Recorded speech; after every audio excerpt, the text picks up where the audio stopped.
오늘도 반갑습니다. 주님의 놀라운 은혜가 이 메시지를 듣는 전 세계 그리스도인들에게 함께 하시기를 바라겠습니다. 오늘은 계시록의 14만 4천에 대한 이야기를 말씀을 드리도록 하겠습니다.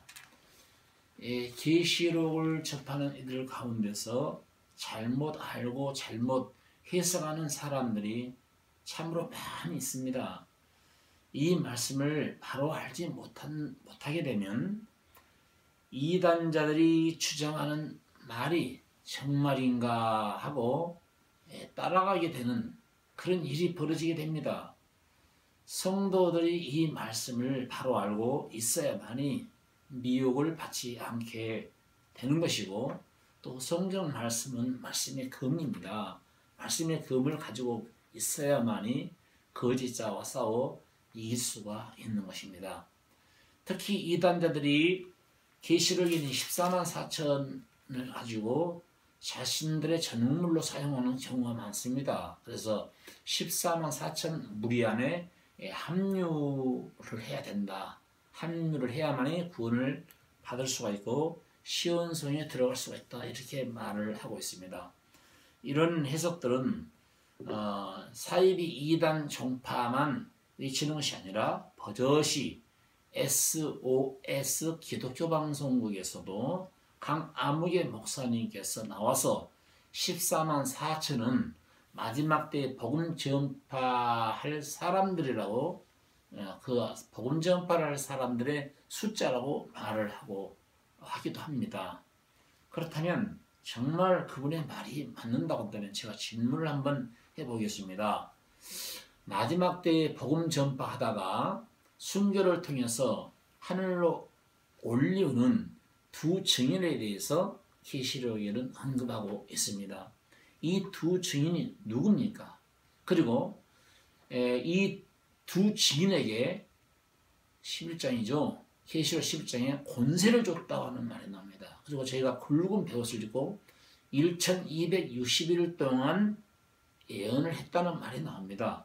그런데 계시록 11장 3절로 4절을 읽어보니까 두 증인에게 권세를 줬고 제가 굵은 벼옷을 입고 1260일을 예언을 하다가 난주인은 이 둘이 이제 두 감람나무라고 하죠. 두 감람나무.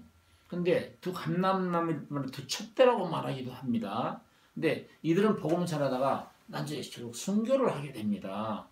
계시록 11장 12절에 보게 되면 하늘로부터 큰 음성을 듣고 이리로 올라오라. 거기서 그 음성을 듣고 이 둘이 순교한 이들이 다시 하나님의 생기를 불어넣어줌에 부활을 하지요. 죽었다 다시 부활을 해서 이리 올라오라 라는 음성을 듣고 그러죠. 하늘로 올리게 되는 이 두 증인이 누군가 제가 여쭤보고 싶습니다. 강아무개 목사님이 소돔성의 영원한 불을 꺼버린 사람입니다. 말로 그가 불을 껐다 해서 불타는 적이 없어지는 것은 아닙니다만은 성경을 잘못 보게 되면 이렇게 엉뚱한 데로 빠질 수가 있어요. 지난번에도 말씀을 드렸습니다. 제가 물론 잘못 빠진 사람들은 참으로 회개한다고 하는 것은 쉬운 일이 아닐 것입니다만은 그분이 회개할 때까지 칠 겁니다. 그렇지 않으면 회개하지 않으면 그는 잘못된 영혼이겠지요. 유다서 1장 7절 말씀을 한번 읽어보시면요. 제가 한번 읽어볼까요? 7절에 보니까 이런 말씀이 나옵니다. 소돔과 고모라 그 이웃 도시들도 저희와 같은 모양으로 간음을 행하며 다른 색을 따라가다가 영원한 불의 형벌을 받음으로. 여기까지만 읽으면 안 됩니다. 거울이 되었다라고 하는 말을 꼭 기억해야 합니다. 거울이 되었다. 영원한 불의 형벌을 받음으로 거울이 되었다 그랬습니다. 그런데 이 영원한 불이 소돔과 고모라 불이 지금도 타고 있다고 한다면 지옥불도 영원한 불이겠지만 소돔과 고모라의 불은 지금 꺼졌습니다. 그러므로 지옥에서도 어느 정도 정말 지옥 갈 영혼들과 마귀와 사단을 다 태운 다음에 태울 뗄감이 없으면 이제 꺼지게 된다. 이런 이론이거든요. 이런 발상은 얼마나 잘못된 해석인지 참으로 우리가 정확하게 알아야 합니다. 그렇다면 소돔과 고모라 때 모든 의인 10명이 멸망을 했고 결국은 소돔성에서 나온 사람은 롯과 롯의 부인과 두 딸이 나왔는데 그 사이는 멸망한다는 말을 불로 유황불로 멸망한다는 말을 농담으로 여긴 바람에 나오지 못해서 멸망을 받았고요. 두 사이와 같이 다 망했고 두 딸과 그리고 아내와 이 네 가족만 나오는데 뒤돌아보지 말라고 했던 말을 순종하지 않음으로 인해서 부인은 소금기둥이 되었고 두 딸과 너무 나왔어요. 결과적으로 의인 10명이 없어서 망한 것입니다. 우리가 하늘나라에 들어갈 수 있는 사람은 의인만이 들어가게 되는 것이죠. 주님이 우리를 죄된 신분에서 죄를 제거하시고 신분을 바꾸러 오셨어요. 의인을 만드시기 위해서 오신 것입니다. 우리는 근본적으로 종자가 잘못된 종자였죠. 죄의 종자였습니다. 옛날로 말하면 적법 없는 쌍놈의 그런 자손이었는데 주님이 이 땅에 오심으로 말미암아 우리를 기족을 삼기 위해서 오셨습니다. 여러분 진돗개는 사람이 잡아먹지 않잖아요. 훈련시키고 잘 키우고 나중에는 묻어주잖아요. 똥개는 식용유에는 잡아먹게 되죠. 외국에서는 이제 뭐 개먹는다면 난리 납니다. 그런데 우리 한국의 문화는 중국의 문화는 식용견이 있잖아요. 그런데 아무리 그 똥개가 말을 잘 듣고 한다 해도 똥개에 불과합니다. 그러나 훈련 잘 받은 진돗개는 다리가 쩔룩쩔룩 한다 해도 진돗개네요. 족보 있는 진돗개는 절대로 식용견처럼 잡아먹지 않습니다. 잘 키우다가 묻어주기까지요. 마찬가지로 죄인의 모습은 바로 족보 없는 개와 같은 거고 의인의 모습은 하나님의 의를 가진 자는 바로 족보 있는 기족이라고 하지요. 기족만이 갈 수 있는 나라가 하늘나라입니다. 그래서 소돔과 고모라 백성 중에 기족이 없었어요. 의인이 없었어요. 그래서 멸망을 당했지요. 그다음에 다 불러 멸망을 당했는데 이사야 한번 읽어보시겠어요? 이사야 보면은 1장 10절 한번 읽어보면요. 신기하게도 여기 무슨 말이 나오냐면 이런 말이 나옵니다. 너희 소돔의 가문들아, 그죠? 예, 여호와의 말씀을 들을지다. 너희 고모라의 백성아, 우리 하나님의 법에 귀를 기울이다. 소돔과 고모라가 멸망을 했는데 소돔의 가문들아, 고모라의 백성들아, 소돔 고모라 백성과 간원이 대야라고 하잖아요. 정말로 여기 소돔 백성을 말하는 게 아니거든요. 고모라 백성을 말하는 게 아니거든요. 멸망을 받았다더라도 그걸 고울 삼으라 이거야. 너희들 불순종하고 너희가 의인 되지 못하고 의롭지 못하면 하나님 의를 갖지 못하면 너희도 영원한 불의 형벌을 받게 된다라고 항상 가르쳐주는 말씀 아닐까요? 그런데 그 불이 꺼졌다 해가지고 지옥불도 한시적으로 타다가 꺼진다? 이건요 정말로 잘못된 메시지라고 할 수밖에 없는 것입니다. 계시록 12장을 보실까요? 계시록 12장 8절에 보면 무슨 말이 나냐면요. 이 성은 영적으로 하면 소돔이라고도 하고 애굽이라고도 하니 곧 저희 그것들이 주께서 그들을 멸다하는 말씀이 나오는데 계시록 12장 자 10절을 한번 읽어보겠습니다. 여기도 나와요. 내가 또 들으니 하늘에서 큰 음성이 있어 가로되 우리 12장이 아니다 12장이 자 12장 8절을 읽어보겠습니다. 예. 자 이기지 못하여 7절부터 하늘에 전쟁이 있으니 미가엘과 그의 사자들 영으로 더불어 싸움할세 영과 그의 사자들을 싸우나 이기지 못하여 다시 하늘에서 저희가 있을 곳을 얻지 못하니라. 그러면서 이제 11장에 보면요. 11장 8절 넘어가면 이런 말이 나옵니다. 여기 지금 커트를 해야 될 것 같아요. 계시록 11장 8절을 읽겠습니다. 저희 시체가 큰 성길에 있으리니 그 성은 영적으로 하면 소돔이라고도 하고 애굽이라고도 하니 곧 저희 주께서 십자가에서 못 박이신 곳이니라. 자, 아주 타락한 이곳이 십자가에 아주 타락한 백성들이 예수를 죽였죠. 골고다에서. 근데 여기는 골고다가 아닙니다. 아닌데 영적으로 하면은 소돔이라고도 하고 애굽이라고도 하면서 소돔과 고모라가 불타 없어졌지만 계속 소돔 고모라는 계시록까지 인용되고 있어요. 왜냐하면 고울 삼아서 심판하는 도시이기 때문에 그래요. 그렇기 때문에 소돔 고모라가 불타 없었다면 소돔과 고모라는 두 번 다시 언급되지 말아야 되는데 영적으로 하면 소돔과 소돔은 소돔 나라를 말하는 게 아니라 소돔 속에 들어있는 그 사람을 지칭한 것이죠.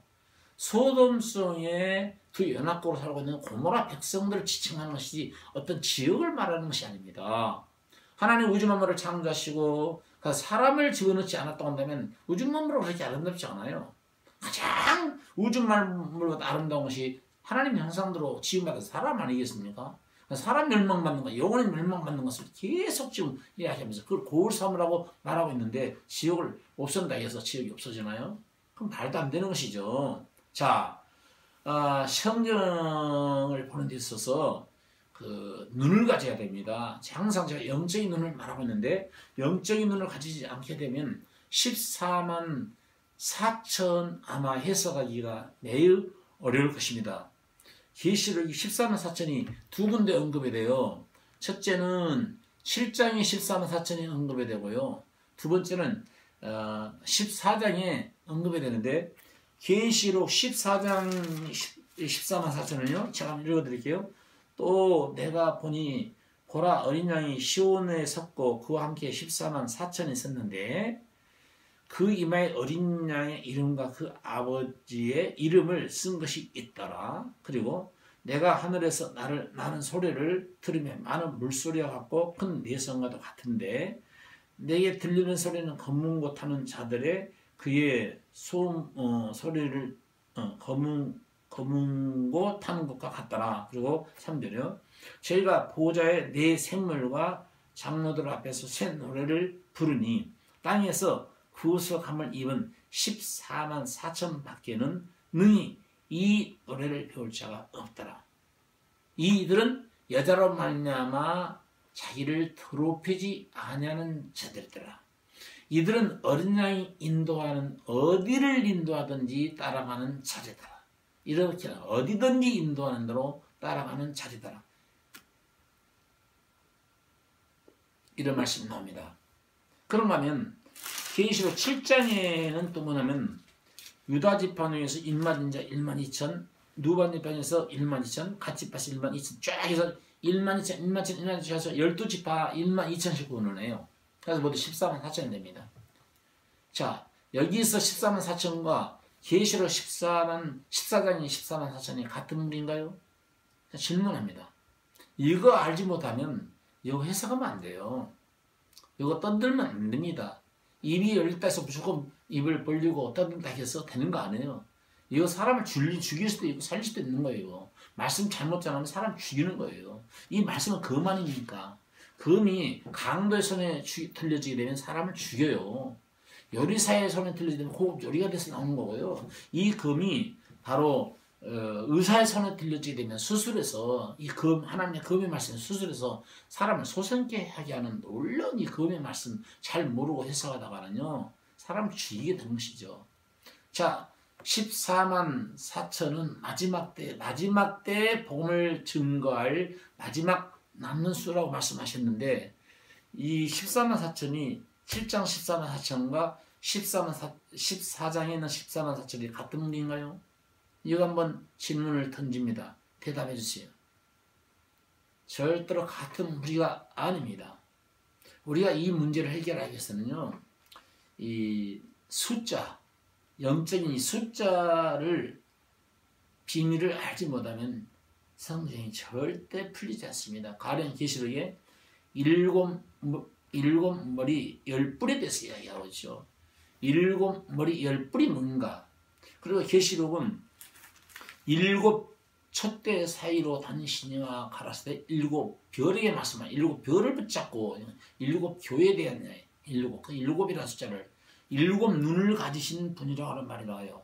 여기서 해야 돼. 3년 반 6개월, 후 3년 반 6개월, 전 3년 반 6개월에 대해서 해석할 수 있어야 됩니다. 저는 세대주의자가 아닙니다. 세대주의자들이 계시록 잘못 풀어가지고 빗나간 사람들이 참 많습니다. 저는 세대주의자가 아니고요. 어쨌든 이 숫자풀이를 정확하게 하지 않냐면은 14만 4천을 해석할 수가 없습니다. 여러분 이거 정확하게 알고 믿어가야 하겠습니다. 이 문제를 제가 자세하게 다음 시간에 풀어서 찾아가면서 말씀을 해드리도록 하겠습니다. 주의 은혜가 함께 하시기를 바라겠습니다. 감사합니다.